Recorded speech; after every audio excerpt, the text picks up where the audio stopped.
Welcome to Guide Guru. We hope this video helps. You start by setting up the emoji keyboard and making a quick tone decision.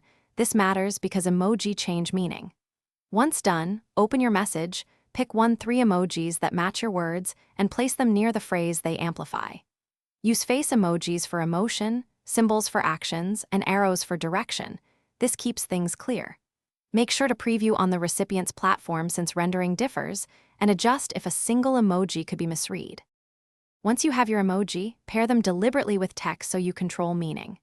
Place an emoji after a sentence to soften tone, or before a short exclamation to set mood. Either works as long as you're consistent. When combining, keep sequences short so the message reads smoothly. Long chains slow comprehension. Make sure the surrounding words explain intent, because emoji support nuance, not full context, so use them to highlight, not replace. The core idea. You finish by sending the message and checking how it appears.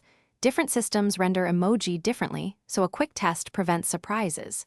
If an emoji looks wrong or becomes ambiguous, swap to a simpler symbol or add a clarifying word. This keeps communication effective. When a recipient misunderstands, respond immediately with a short clarification and adjust future choices. Remember, emoji enhance tone, not replace clear wording. Use them to support.